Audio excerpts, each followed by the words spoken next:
Hello, everybody. Today is July 24th. It is approximately 3:05. The Special Committee on Long-Term Healthcare is starting. Madam Clerk, can you call the roll? Alderwoman Boyd, Alderwoman Sanier, Christine Ingracia, Present. Danielle Spradley, Jamie Opsel, Present. Marjorie Moore, Present. Harold Braswell, Present. Chris Beckley,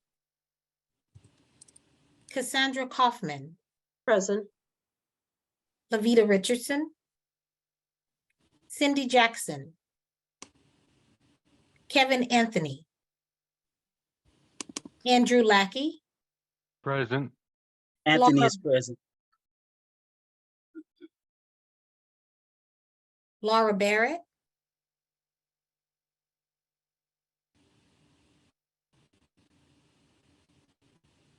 Laura Barrett, I see her. Sorry about that. Laura Barrett, Did you get it, Laura? I'm present. Do you hear me now? yes, Kathleen Holmes, Present. Annalise Stover, Present. Chair Aldrich, Present. Alderwoman Boyd, Alderwoman Sanier, Present. Danielle Spradley, Chris Beckley, Lavita Richardson, Cindy Jackson. We have 11 present. We have a quorum. Thank you, Madam Chair. I would like to entertain a motion to approve the minutes from last Monday, which was, pulling up my calendar here, July 17th. Do I have a motion to approve the minutes from July 17th? Second.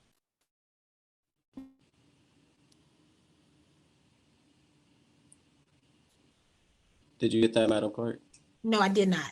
I moved it Okay, and, I think it was Second. second by Kevin. yeah, okay. I'll just do a voice vote. All in favor, aye.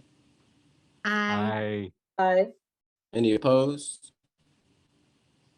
Awesome. We have approved the minutes from July 17th meeting.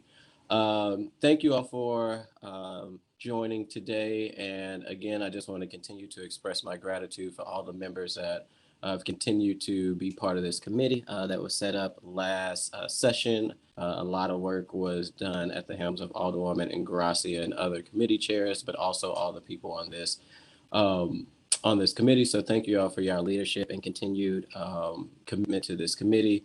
Last meeting, we set out a few dates. There is a drive with all the dates of the following meetings that will be for the following Mondays, starting at 3 p.m. with speakers that we would like to make sure come in front of this committee so that we can hear from them before we get to our recommendation. Our health director is kind of still on vacation, so instead of having her this week, Dr. Monty is amazing.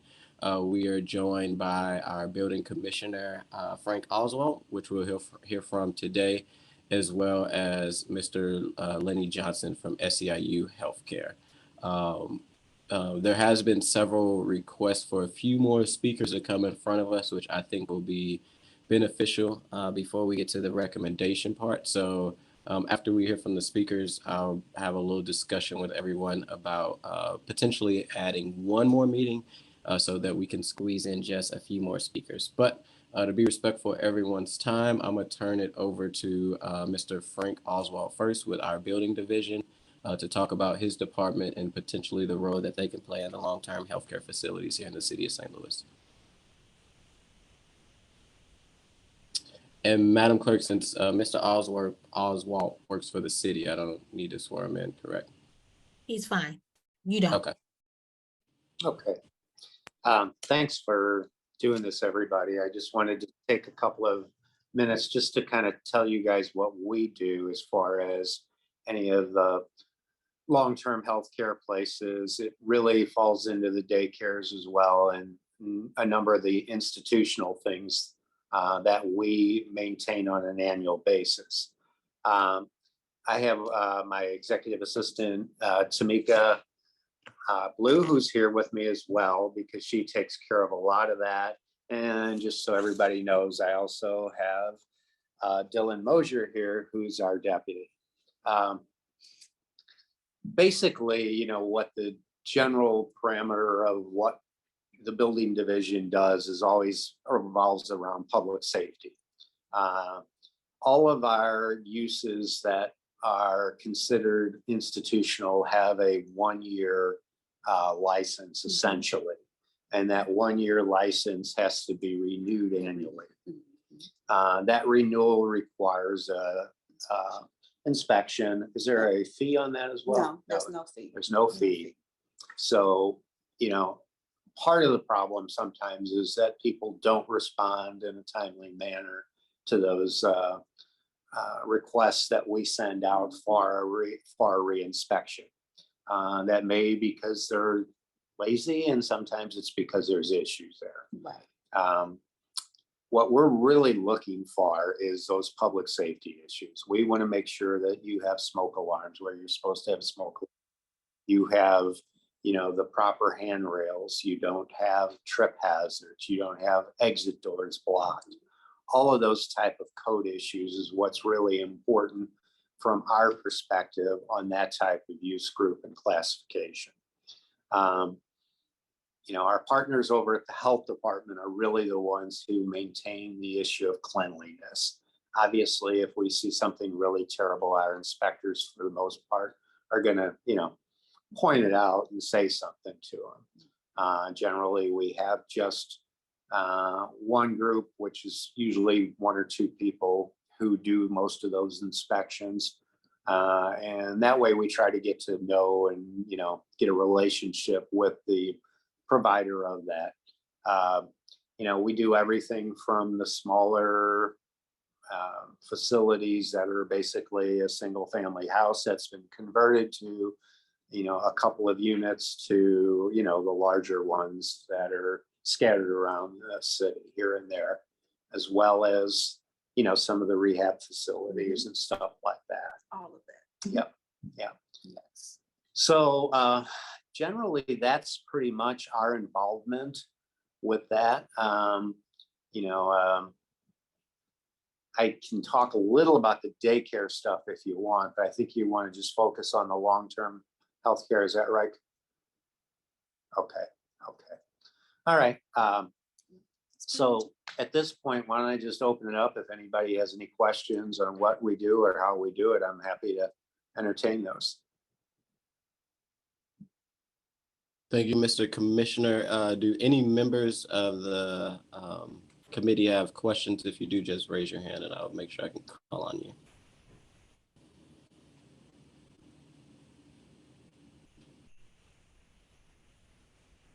All right, I see Ms. Moore has her hand raised.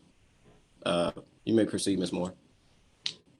Thank you so much. I appreciate learning a little bit more about that. When you do find something, what's the process for rectifying an issue that might happen? And, you know, can a place be delicensed? What all happens if there's something that's found that might be serious? Yeah, we send them a violation letter, and we basically tell them right away, you know, depending on the severity of it is obviously going to be the key thing there. You know, that you got 30 days to do it or whatever. If it's something that's a major violation, like smoke alarm or sprinkler system or something like that, that they're not maintaining correctly, we're going to really push the issue on that kind of stuff. But Yeah, we would typically condemn a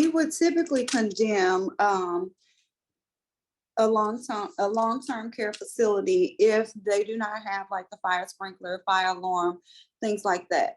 They are automatically condemned. Now, we only have jurisdiction to condemn. So typically no one's put out of these places.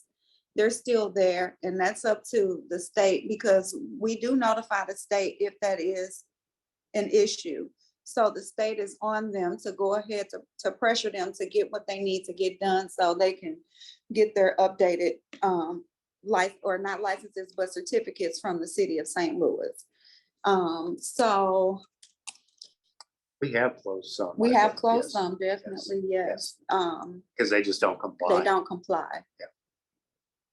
And we give them time to comply, like, it's not just the automatic, oh, well, you need to figure out where your people are gonna have to go and this and that. I mean, at the minimum, they're getting 30 days to comply. And I understand some things are more major than others, with trying to get the facilities up to par. So we try to work with them on that, but as long as they're working on it and we can see progress, we do allow them to maintain, their occupancy for that time being. Otherwise, if they are not, we definitely will condemn them for occupancy and we will definitely report it to the state. And Ms. Moore, if you had another question really quickly, if I could pause and take a step back for a procedure. So we just want to make sure we follow sunshine law and Robert Rule of Order and everything. I am going to have you, Mr. Oswald, sworn in as well as your staff. And after they are sworn in, if you can just repeat their names who are also with you so we can have it for the record. So if you guys can raise your right hand. Okay. I see you all. Do you swear to tell the do you swear to tell the truth, the whole truth, and nothing but the truth? Yes. Okay. And then again, can you repeat the two people, which I know their name, but just for the public who's with you, Commissioner? Tamika Blue. Frank Oswald. Dylan Mosier. Thank you so much. All right. Ms. Moore, did you have another question? I guess a follow-up is, can you share which facilities you've closed down in the last couple of years, or is that? So now I have to think. We probably should not, no. Yeah. Yeah, I think our city councilor would be upset with us. So, Yeah. primarily, it's been, I think, a couple of daycares and I think one of the nursing home facilities. That was one of the smaller ones, and I believe it was on the north side, as I It remember. was, yeah. Some more. To follow up, well, without saying the location for the nursing home that was shut down, can you say what the reasoning was without giving the actual location, if you remember? Yeah, It was multiple reasons. Multiple reasons. They were really just out of code with a bunch of things. For one, the elevators weren't working properly. For the residents to be able to maneuver around, and in those type of places, there's lots of people in wheelchairs and things like that. So that was a major issue. Another issue was something going on with their HVAC mechanical system that they needed to have worked on, and sanitary conditions also. So I believe the health department was involved in this particular one, if I'm not mistaken, as well. Okay. And then just to follow up, like you say, when you guys go in as a building division, you work hand in hand with the health department as well on, I guess, citing violations. Yes. Okay. Yeah, exactly. Did you have any other questions, Ms. Moore?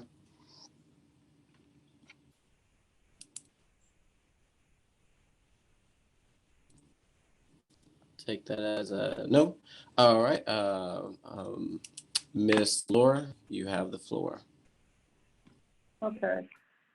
Thanks for the report. I was just wondering how large the fines are.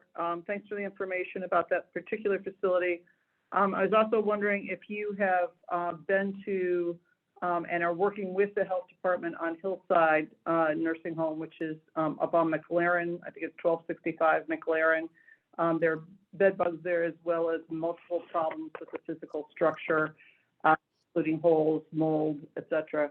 And then how do you get around when somebody just slaps a piece of drywall up over a hole or over mold? How are you guys able to detect that? And if you do detect that, what are the consequences? And I guess I'm just wondering about fines in general. Thank you. So as far as the fines are concerned, there's a general fee for any fine, which is $25 per violation. So it's always $25 per violation, regardless of what the actual violation is. And I'll talk about that in a minute, but I'm gonna let Tamika finish. Go ahead. And as far as like working with the health department or knowing like the repairs. So when the inspectors initially go out, they are supposed to take pictures of everything that's wrong. Everything that they see that's a violation, we should have pictures of. So then that way we can follow up to make sure the work was done properly.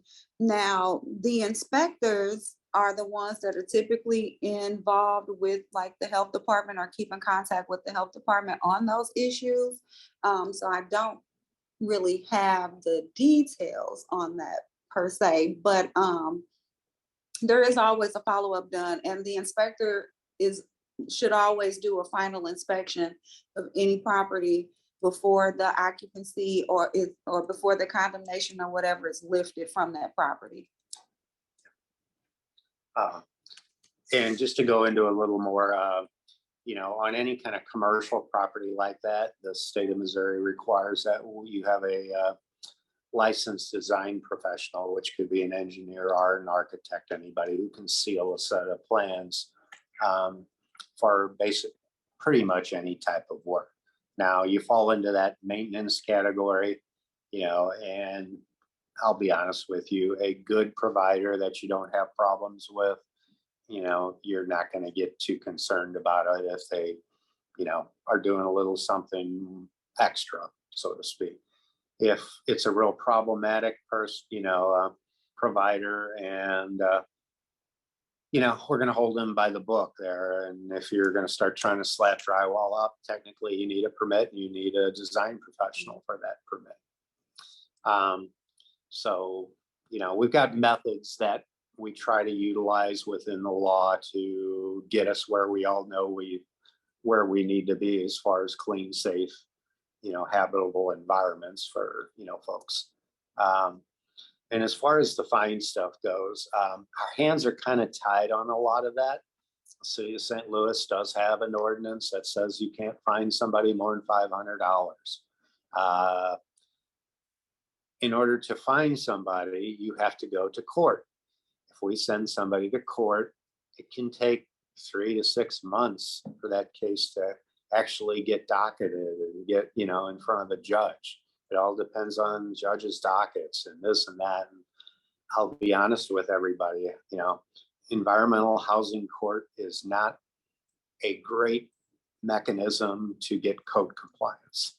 So we're not going to arrest, we're not going to hold anybody overnight. They're not going to, put somebody in jail and all that kind of stuff. And what we have done a number of years ago to try to combat this is we went to get the state to try to assist us by allowing us to hit what's called an administrative fee. It's not really a fine, it's an administrative fee. And actually it was a time, and I believe Rashim, you might have been down there at the time that this actually passed, but Michael Butler sponsored the legislation for us. And what it allows us to do is to issue an administrative fee of $25 for every code violation. No, it's not a lot, but if they've got 5 code violations, or 10 code violations, then you're getting at $25 per code violation, and it starts to add up. And and if they don't pay it, in a timely manner, then we're allowed to double it and stuff like that. It's not the answer. It's not great, but it's something. And that's why we primarily use the power of condemnation, the power of, the office basically to close them down as the primary, stick, so to speak. We don't have a lot of carrots to offer to those facilities, except that, our stick is that if we do that, you're not going to get your state money or federal money, that kind of stuff. So that's why we kind of do it in that manner.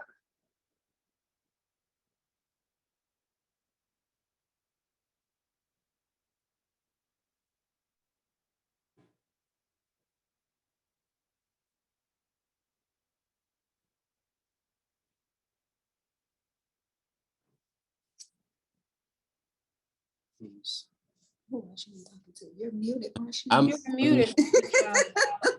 muted, that's talking, his lips are going. Did you have anything else, Ms. Laura? Okay, I'll take that as a no. If you do, just shoot me a message in the chat. Yeah. Uh, I'm okay. To follow up on Ms. Laura's question, so that administrative fee is only, I guess that's only a Jefferson City thing. That wouldn't be the City of St. Louis being able to change that administrative fee element to it? That is correct. We are bound by that state law, and that state law gave authorization to just the city of St. Louis to do that at this point. Okay.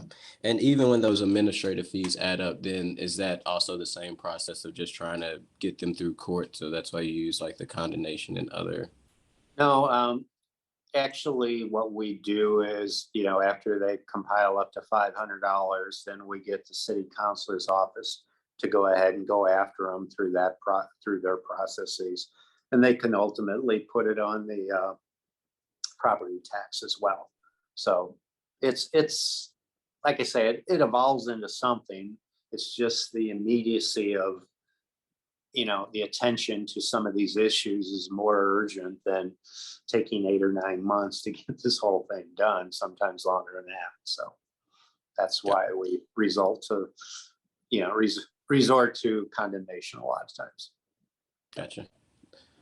All right. I think next was Miss Jamie. You have the floor. So I'm curious, so for example, we've heard of some nursing homes that have been dealing with raw sewage coming out of their sinks and it lasting for many, many months. That sounds, and also bed bugs. Are those both health department issues? Like if you were to find that would be something you would refer to the health department? Yes, that would be the health departments. I mean, raw sewage is a plumbing violation. We can condemn for that as well. But it's particularly the bed bugs or any of that termite infestation, that kind of stuff like that is health department generally. Okay. And then I guess, do you have any recommendations on if things were, in a better, if there was a better system or a better process, like, do you know of a better system that maybe other cities or states used so that your hands aren't tied as much that you would recommend to this council?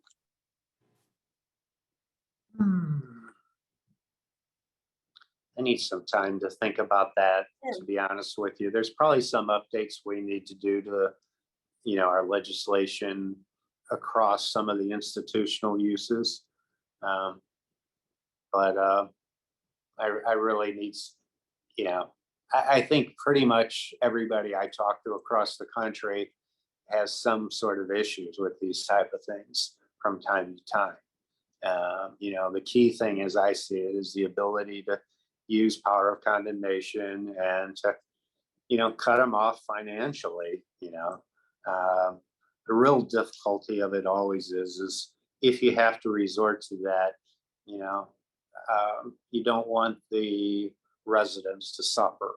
We need to get them relocated elsewhere. And that's the difficult part. That is often, I feel sorry, the health department generally runs that situation, but it's tough.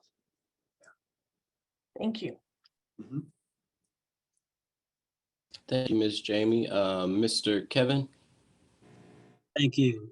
I have 2 questions. First one is the 30 days a hard date, or do you find yourself often having to extend that? And if so, how does that work? How far out is that? What has been your experience with that? Yeah, it varies across the board. It just depends upon what the violation is. And, in today's world, it's hard for these operators sometimes to get contractors in on a timely manner. And, it could be a roofing issue. And right now it's really, really tough to find a roofer, as we all know. Same thing with windows and things like that. Now, if it's something that they can easily fix, You know, honestly, a backed up sewer is one that, you know, especially in the basement of a facility, you know, if they don't fix that, yeah, Roto-Rooter can usually get out there pretty quickly. So, you know, that kind of thing is something that we're going to really push them on. You know, and then there's the temporary fix too. You know, if you've got a roof problem that's draining, but you've got it tarped correctly and, you know, and it's safe for the time being, you know, we're going to give them some time in those circumstances. So generally, most of them are reasonable and work with us. And my second question is, I know your department probably works directly with management teams who are local to the nursing home. But we have found that some of the nursing homes are owned by out-of-state entities. Mhm. And so how does that work? I heard you say, you know, you apply condemnation and other elements to get them to move. How does that work when you need to stretch out a little further, push in a little harder, dealing with out-of-state investors? What is Yeah, that? the out-of-state guys are really part of the reason that you end up with us utilizing the power of condemnation. Exactly. You know, because you know, it really doesn't matter. It's hurting them in the pocketbook by essentially closing them down or, you know, shutting off the federal or state money. Exactly. Yeah, and when you know Once that happens, then because it sends whoever they have managing the property or whatnot into a frenzy and they don't know what to do. And so somehow they get in contact with these owners some type of way. And we eventually get a call from the owner or someone representing the owner trying to figure out what do they need to do to fix the problem at that point. Although we shouldn't have to go through all of that, but that's normally how that does go. And so, like Frank said, it's with the power of the condemnation and all of that. And once they know if there's a condemnation and then we report this to the state, now whatever the state does or whoever they report to where their funding is going to get cut off, yes, then they start to call. Definitely. and quite honestly, that's why it's important that we're in part of the process. I mean, quite honestly, the health department could probably cite a number of things what we do, but having the power of condemnation is really important. And this is not in just this area. You know, there's a ton of different areas that we're dealing with LLCs on these big buildings and everybody else, and nobody can really find the owner. But the key to all of this is if it's a building or operation that revolves around money, which most of them do, we can usually shut it off, or else we can really make their insurance companies upset. And that's what tends to work. Thank you. Appreciate this. Thank you, Mr. Kevin. I see Ms. Moore has her hand back up. Ms. Moore, you have the floor. Thank you. Sorry, just two more questions, hopefully. You're fine. So my first question is there a way for a public citizen, citizen to share a complaint or concern with the buildings department? Yep. Everybody has access to the Citizen Service Bureau. We generally ask the administration, and the city for a number of years has asked for that to be our clearinghouse to go to the CSB.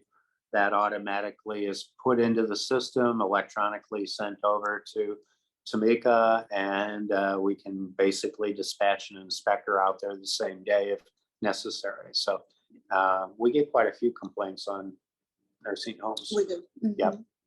Yep. And are the results of a public inspection or a condemnation public record?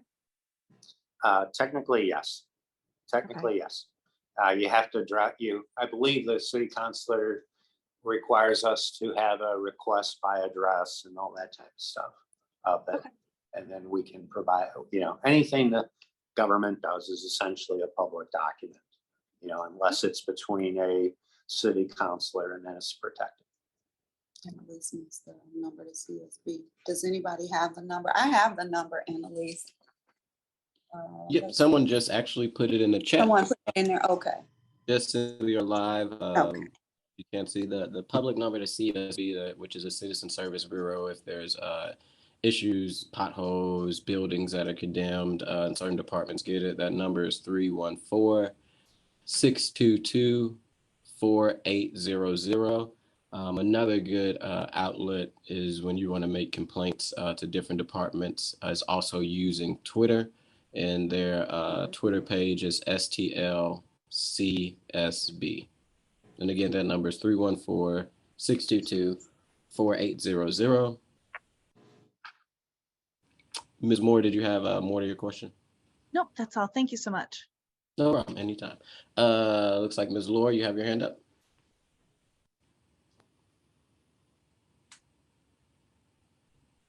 I was just wondering, so you mentioned that the building division has the power of condemnation. The health department also has that power, correct? So either part of, I imagine you coordinate around that if you're finding a building that has multiple issues. So that's the first question, is about does the health department have the power of condemnation? And the second one is just to revisit Hillside. I don't think I got a direct answer on what the situation is at Hillside. Thanks. Okay, the health commissioner, I'm going to let her answer that question. The director of health over there, and I have been told that she has powers that go beyond what we have over here in the building commissioner by the city councilor's office. I'm not sure exactly what that means, but I'll give you an example. I know that in the case of a circumstance where we had a dog, an animal that was essentially left inside a vacant building, and the building was boarded and secured, the city councilor's office did require the health commissioner to declare that, I think there was a public emergency or something like that, they call it, in which she has the authority to tell them to go ahead and open that door without a warrant from a judge. So you're kind of getting into legal areas that I'm not going to be really good at. And what was the other question? It was about one of the daycares in particular, or one of the nursing homes in particular. Yeah, I think it's Hillside that Ms. Laura brought up. Mm-hmm. Yeah, I'm sorry, I'm not prepared right now to have all of the particulars on that. We could get the most recent records together and get that to you if you want to just give us a call later. Yeah. Okay. I can follow up with you on that, Mr. Commissioner. And then next I have, I see Ms. Jamie and Mr. Ms. Jamie. Thank you. Sorry, I had one follow-up question. So I'm looking at this from the perspective of a family member. So if I'm trying to find a good location for the care of my mother or grandmother, is there a way for me to be able to check on a city website if any of these facilities in the city have had issues or are reoccurring issues? No, there's not at this point. No. Mm-mm. Thank you. That'd be great to be able to do that. We probably got about 10 other projects in line before we get to it, to be honest with you. Thank you. And I'm gonna take Mr. Andrew next. Okay, thank you. When you get a complaint from the Citizen Service Bureau and or you go in with an inspection, can if you guys see something in terms of the building inspector, can you bring it up with can you notify the health department about about that particular issue or something that the inspector sees so that the health department can then follow up on that?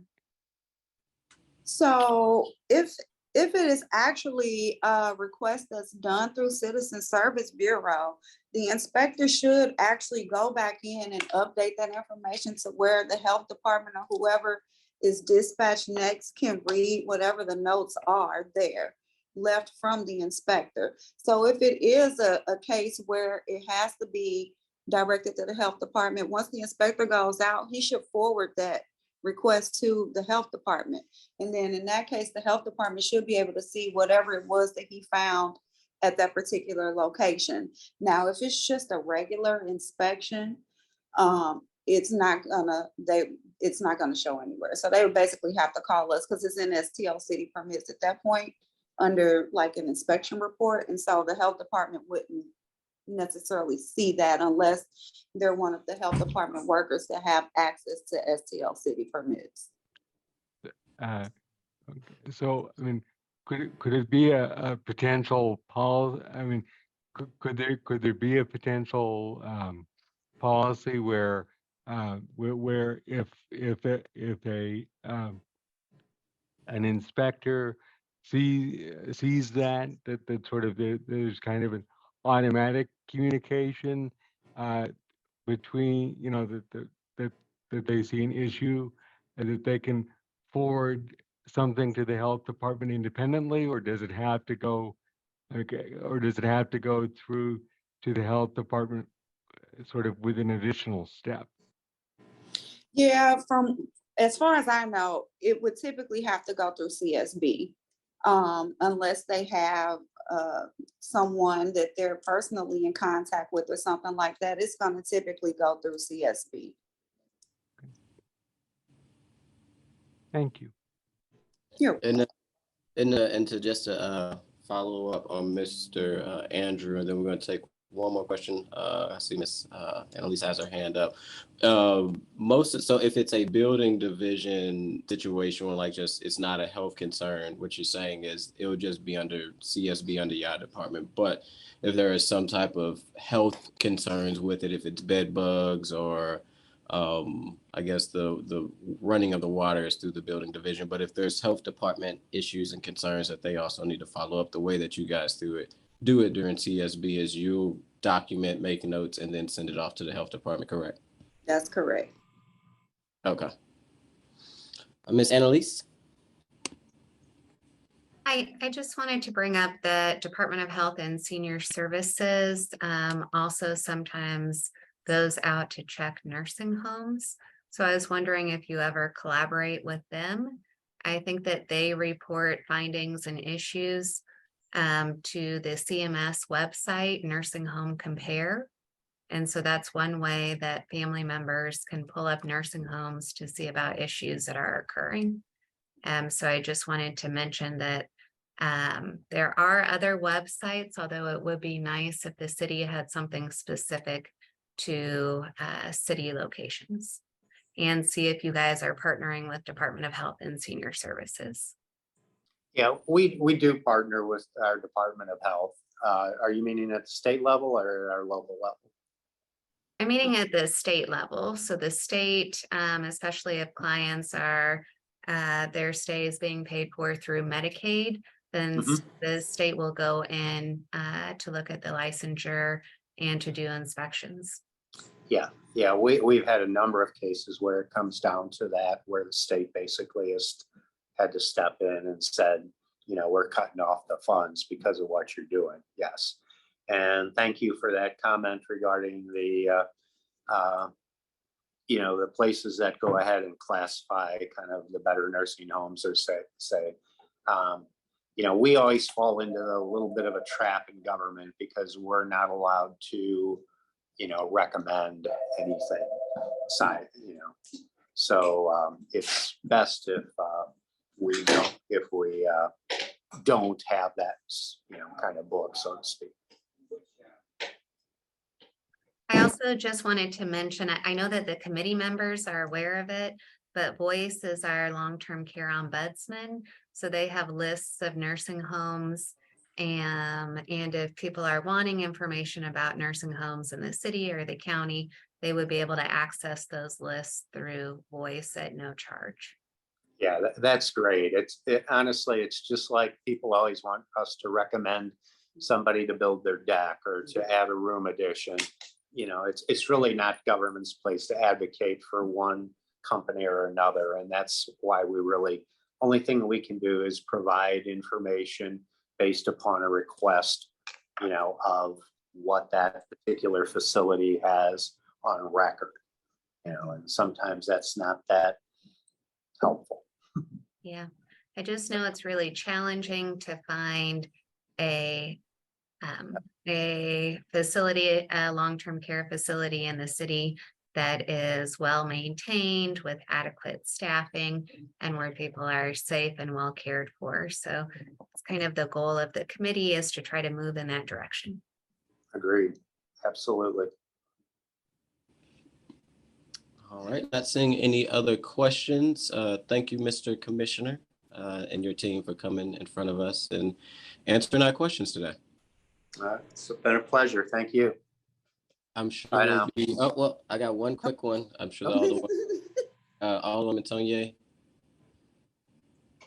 Sorry. Okay, I just had I wanted to listen to see if somebody else acts first. One of the things that I feel like I get questions about pretty often has to do with use the elevator in some of the centers or facility needing service a lot. And I'm just trying to figure out, you know, what I may be able to do or what we as a city may be able to do, or are there any requirements for, you know, how long an elevator should be out of service? And I know it's hard because another company comes and does it. So I'm just trying to figure out, you know, maybe there's solutions we used before, or yeah, I'm just trying to figure that piece out. Sure. Yeah, I can talk to that a little. The city of St. Louis, technically, we do not oversee elevator operations.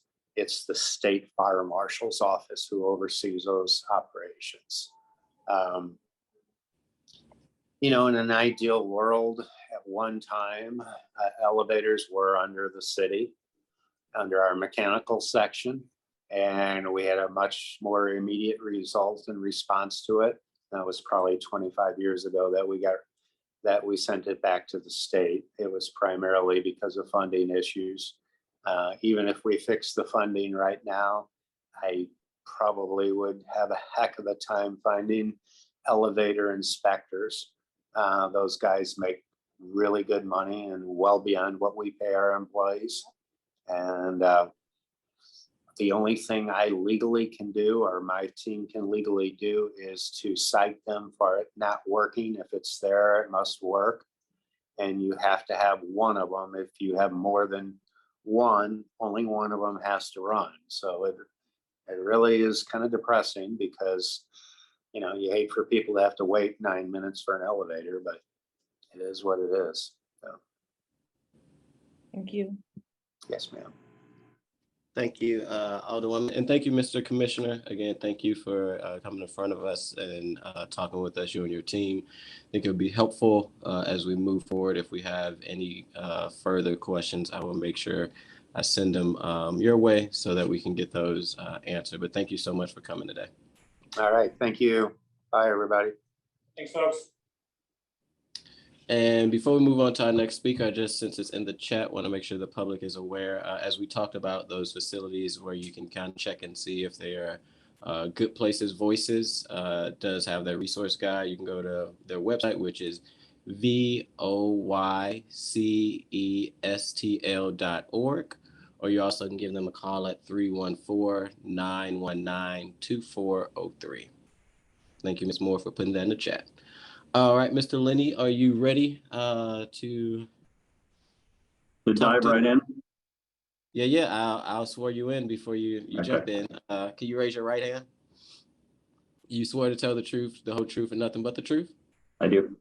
Thank you so much, Mr. Jones. You may proceed. Okay. All right. Well, thank you, Alderman Aldridge, for giving me this opportunity today. And thank you to the committee for all the work that you've done over these past almost a year, I think, is when things kind of kicked off. So really appreciate everybody's hard work on this. Again, my name's Lenny Jones. I am the Vice President and Missouri Director of SEIU Healthcare, Illinois, Indiana, Missouri, and Kansas. Our union represents 90,000 healthcare workers in nursing homes, hospitals, home care, and child care. Today, I'm going to give tell a story about, one of, we could probably say many bad actor nursing homes, but one particularly bad one in the city of St. Louis, which is Blue Circle Rehab and Nursing. It's a great case study that shows how nursing home owners and operators maximize profits, often at the expense of resident care and quality of life. So a little bit of background to start. Blue Circle is a small nursing home in North St. Louis located at 2939 Magazine in the 11th Ward. The owners are Mendel Brecker, Chana Lichtman, and Jacob Zimmerman, not to be confused with Jake Zimmerman, the assessor in St. Louis County. They are all the primary owners of Blue Circle. They acquired this facility on April 1st, 2019. All three of them reside in Brooklyn, New York. They own a total of 9 nursing homes throughout the country, including 2 additional homes in the St. Louis market, Big Bend Woods and Chestnut in St. Louis County. Since acquiring Blue Circle, Brecker, Lichtman, Zimmerman have used the property company operating company, which is also known as PropCo-OpCo model, to extract wealth from the facility and transfer it to related parties to maximize their personal profitability, which limits resources that would otherwise go to resident care. So just to step back a little bit, there are really 3 ways, especially in this case, that investors make money from nursing homes. They could own the facility directly. They could own related parties with which the facility does business. Examples, nursing home operators frequently extract value from facilities through so-called related party transactions, in which a facility will buy goods, services, or management consulting from businesses that they themselves own in whole or in part. Or 3, they can own the facility's real estate and collect inflated rents. Such practices are often associated with real estate investment trusts, having drawn increasing scrutiny from regulators, since putting facilities on the hook for ever increasing rent can force decreases in resident care. And I think at the last meeting, somebody mentioned that it came up as a topic in the HBO show Succession about how REITs are the new big money maker for billionaire types to own nursing homes and make tremendous amounts of money. So Blue Circle's owner operators use both related party transactions and inflated rents to extract profit from the facility while skimping on resident care. Now, unfortunately, these relationships are pretty opaque by design to limit public scrutiny. So getting to the bottom of them requires connecting the dots via real estate records, Medicaid cost reports, and other limited public disclosures. So according to the St. Louis City Assessor, Blue Circle Realty owns the property and facility that houses Blue Circle Nursing and Rehab. Now, Blue Circle Realty is based in Brooklyn, New York. The company purchased these assets on October 2nd, 2019, the day after Brecker, Lichtman, Zimmerman Ownership Group took over operation of the facility. And according to the New York Secretary of State, a company called Blue Central Group LLC is also located at the Brooklyn address listed on Blue Circle's property records. In addition, Blue Circle Nursing and Rehab's 2020 Medicaid cost report lists both Blue Circle Realty and management firm Blue Circle Group LLC as related parties. So Mendel Brecker is the owner of Blue Circle and its real estate, Blue Circle Realty, and the management company Blue Circle Group LLC. So now I'm going to tell a little bit of the story of the impact on the finances and operations at this specific nursing home. So employees at Blue Circle are represented by our union, SEIU Healthcare. During contract negotiations, Brecker stated that he could not afford to give workers more money. And the pay for CNAs, just so everybody knows, at this nursing home is $15 an hour, which is barely above the minimum wage. And the dietary staff, housekeeping staff are all at minimum wage, $12 an hour. Workers filed NLRB charges for bad faith bargaining, and Brecker was required in order to settle the complaint to provide 3 years of financial information to back his claim. And this is how we gained a much better understanding of how owners like Brecker extract wealth. So what we found is that over a 3-year period, management fees and rent have increased dramatically while assets and revenues dwindled. So management fees increased by 42%. So in other words, the fee that the operator, which is owned by Brecker, those fees increased by 42%. Rent increased by 85%. So again, the owner of the building is Brecker. He raised the rent by 85%. Over that period, the cash and cash equivalents that the nursing home held decreased by 90%. So a reduction of nearly $1 million went out from cash and cash receipts from the nursing home itself to management fees to the owner.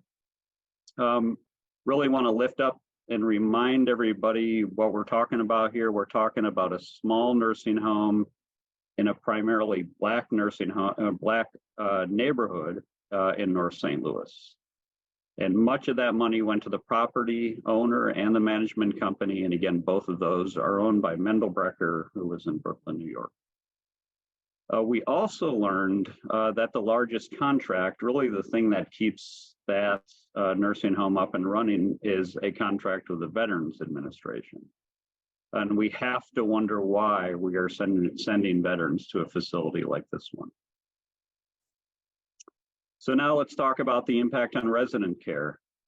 Blue Circle's most recent available inspection report reveals the impact on resident safety and quality of life.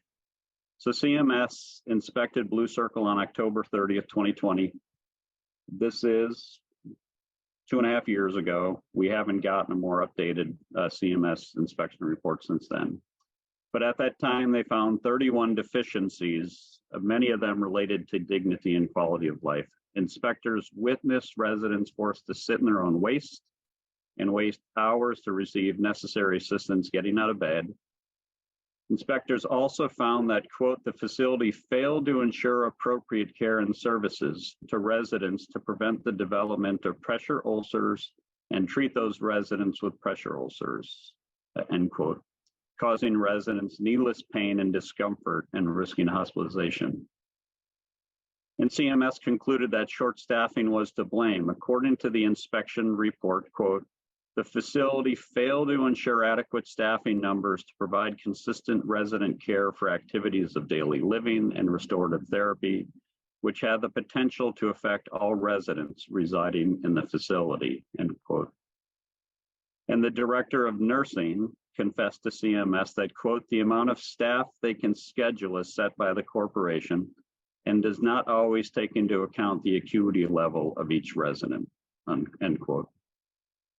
And for all of this, CMS punished Blue Circle with a paltry $23,595 fine and 1 forfeited payment submission.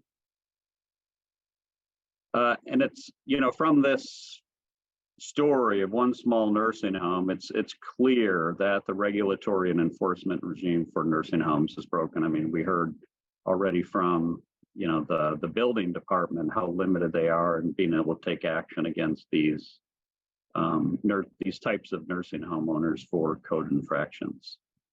We find that low quality facilities are occasionally fined and operators come and go, but the rotating cast of co-investors who create the conditions for poor care and financially benefit from low staffing and low wages remain ineffective.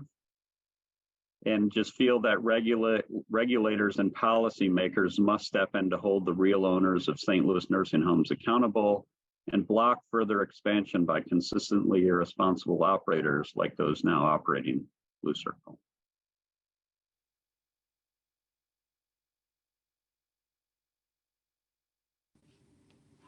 You done there, Mr. Jones? I am. Yep. Thanks. No, thank you. Thank you for the story, and also thank you for all the work that SEIU Healthcare does to call out a lot of these bad actors. I've been on the picket lines with you all plenty of times, and you guys been on the picket lines with me. But it is refreshing to know that there's organizations fighting for quality healthcare facilities so that not just workers are getting a decent wage, but also the people that have to live in these conditions. So thank you. I see Ms. Moore has her hand up, and I'm going to give Ms. Moore the floor. Thank you, and thanks, Lenny, for that sharing about that. I took a quick look while you were talking at the payroll journal information that Nursing Home 411 compiled based on Q4 of 2022, and noticed that Blue Circle has 2.35 hours of care per resident per day. The federal recommendation, hopefully someday to become a federal standard, is 4.1. Do you know how many residents are typically at that facility, and how many CNAs does that actually look like on a regular day to care for those residents? Do you know? So the census numbers that we had received for Blue Circle, it's just off the top of my head, it was around 50 residents of the building. I think they have capacity for up to 90, but have been woefully short of that number for a long time. There are a total of 22 workers right now. So again, this is a 24-hour, 7-day-a-week facility, 22 workers, and that's divided up between CNAs, CMTs, dietary, housekeeping. So of that number, probably 10 are direct care workers. They have a huge reliance on agency staff. So they have done such a poor job of being able to compensate and be willing to compensate the direct care workers that they pay agency extraordinary amounts. I thought it's pretty telling. Brecker is the one who represents the company during contract negotiations. His claim why he didn't want to pay workers more money is because the agency will just double that amount.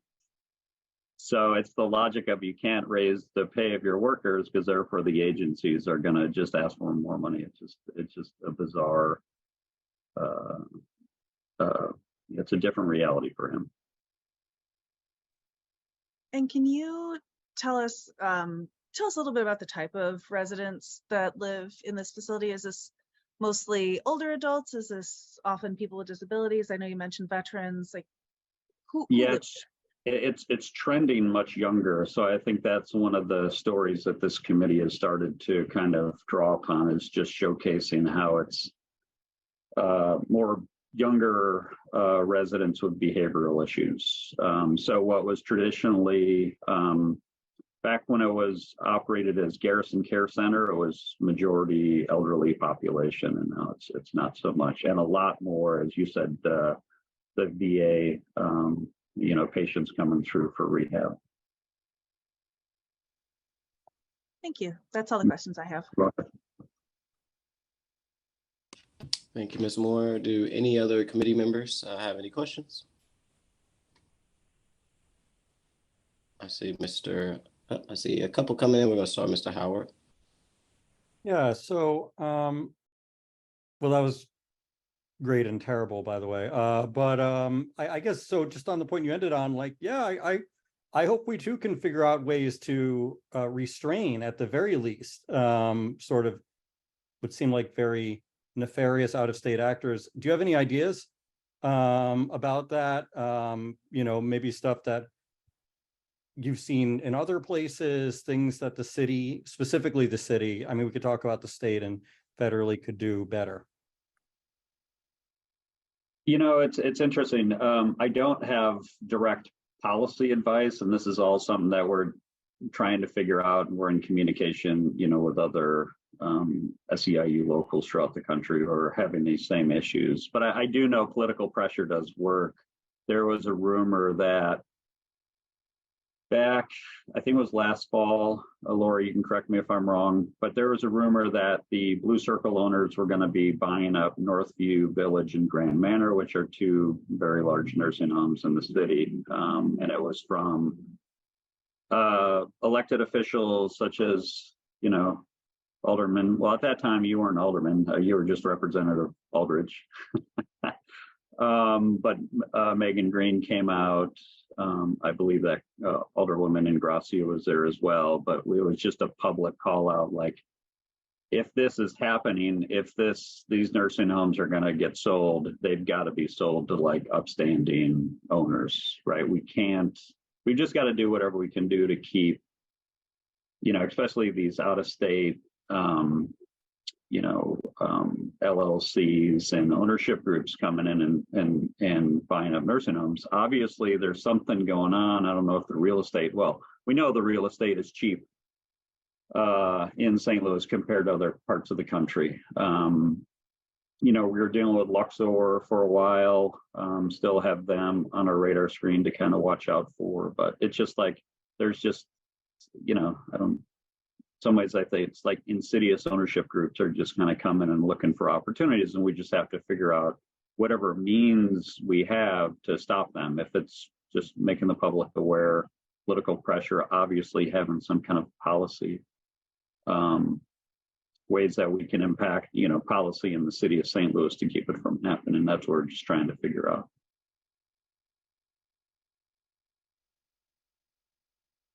Anything else, Mr. Howard?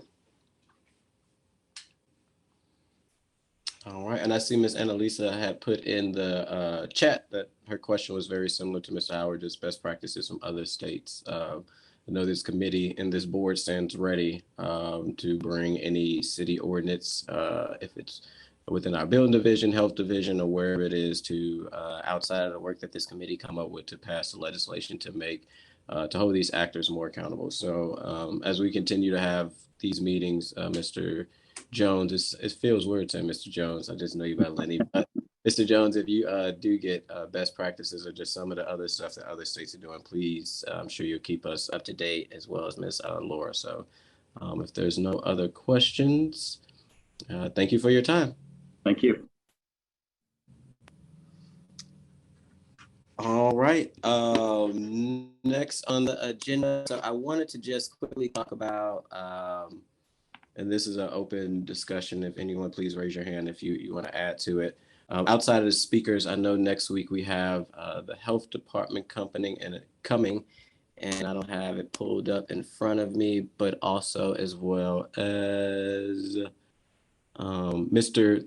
Theo, Mr. Theo is actually, Mr. Theo for the 31st, getting these dates behind. But I know several members have sent out requests for other speakers to come, which I will send out a list of the request speakers after this meeting, several speakers, and some that we even talked about at the last meeting of further speakers coming, which I think would be, as long as the committee is up for it, I think would be a good job. I know ideally we want to get all the meetings and ideally maybe the report done by September before the board goes back to break. Looking at the calendar, if we add additional meeting, which is would be August 21st, I think that would give us still enough time for the committee to debrief all the findings, go through all the minutes that we had, to be able to come together to come up with recommendations. And even if we needed to push it a little further, all the way to the 28th, because I think the last meeting that we spoke, from the notes that I have, it was about 3 additional speakers, and from emails I got, I would say probably 2 more people that was added on, so additional probably 5 speakers, which I will send that list out to see what makes sense for everybody, but just want to put that on folks' radar. I do think it's a couple folks that was mentioned last meeting and through emails that would just be an extra kind of little bow on top of the work that is already being done and really could add to the conversation. So be on the lookout for an email that mentioned those speakers' name and potentially a new schedule date outside of the handout that was sent last week. That would kind of line up those speakers on what dates that they can come, and trying to schedule another meeting, potentially August 21st. Any questions or comments on that? I have just sort of I guess one kind of logistical question with regard to the speakers. I know that before when previously I think we had at least one session where that had to be canceled, and then there were speakers that were I believe Harold Roswell had brought some speakers in, and they weren't able to talk to us because that meeting was canceled. Are those individuals going to have a chance to testify? Yes, if I'm not mistaken, also members, please jump in. I think Mr. Theo from Hillside that is speaking next week was one of those ones canceled, as well as Mr. Howard's guest.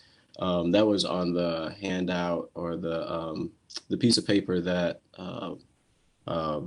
the document that was sent last week. So any speakers from last meeting that didn't get to speak, they are like top priority that they get to speak again.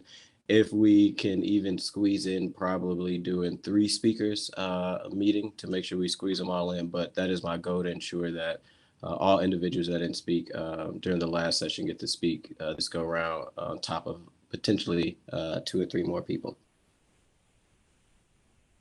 And just to follow up, I just want to say I scheduled with David Barton Smith, who works on housing discrimination and long-term care, for August 7th, which I think is the date we talked about. So hopefully that works. I emailed you, Chair Aldridge, about that a second ago. If not, let me know. Yep, I have Mr. Smith for that date too. Yeah.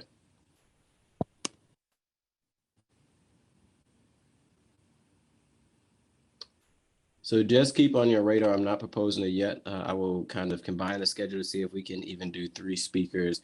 But also being,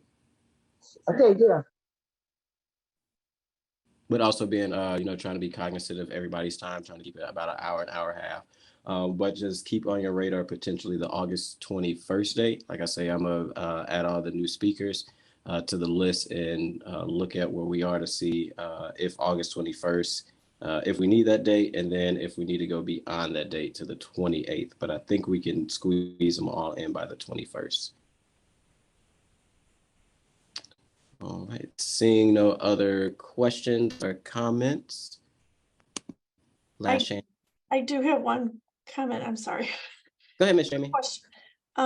So I wanted to just to get everyone's opinion on something.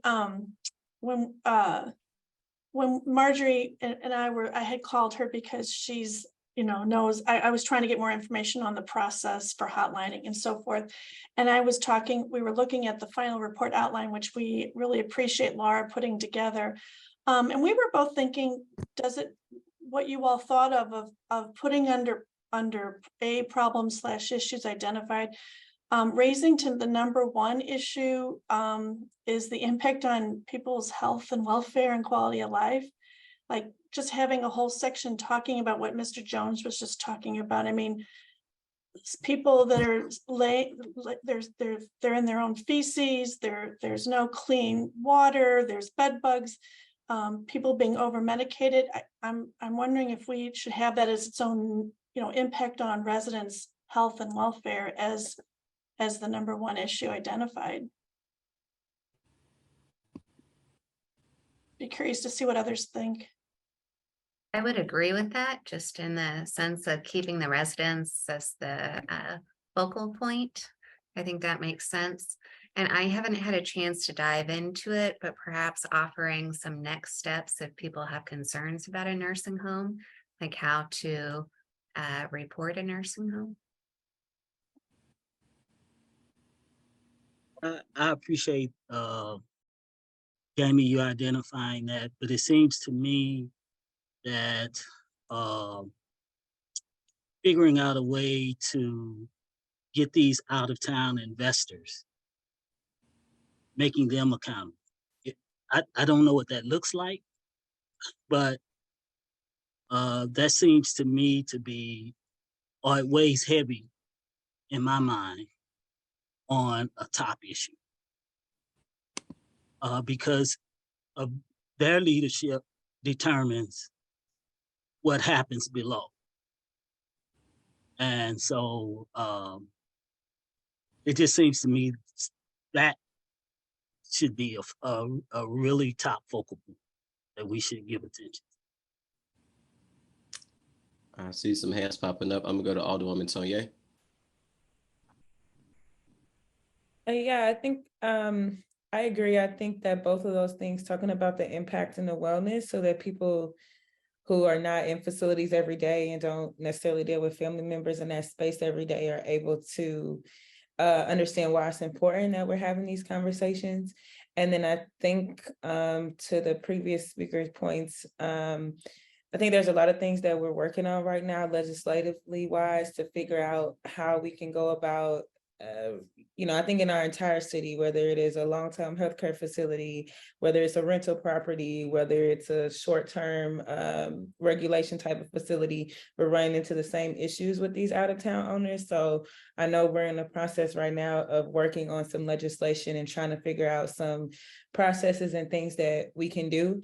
I do think there are some things, and I think we found some hopeful pathways, but it just requires a lot of creativity given, honestly, the barriers that the state puts in place for us and the ways that they handicap us and kind of, tie our hands and prevent us from having regulation in some ways. But I do think there's some things that we're working on as legislation that I'm actually going to be a sponsor of that could potentially help with this problem, even down to the basics of just being clear on a contact person. Because that usually takes a lot of time itself when it's an out-of-town owner. I have one property, I'm still trying to figure out, I know what it says on paper, who the owner is and who the shell company is, but I think I've talked to 7, 8 people and they just kind of keep passing the buck. And it's, even as an older person, having to get, the building division and police and all these other entities involved, it's a struggle. So just to say that I think like potentially there's some pathways there, and a part of it, I think to me, starts with us creating a system in the city where we have a clear point of contact for accountability for every property within our city that exists. Thank you, Alderwoman. I see Ms. Moore hand up. Yeah, I just want to point out, we definitely have a problem with out of state owners. We have a problem with local owners too. I think, we look at some of the facility that was shut down and where all the residents were moved to Dutchtown, also on the has been, maybe, I'm not sure if it's currently on the special focus list, but it has been recently. Those are local owners. So, it's across the board. Of course, the local ones might be easier to find sometimes, but it's not the only problem.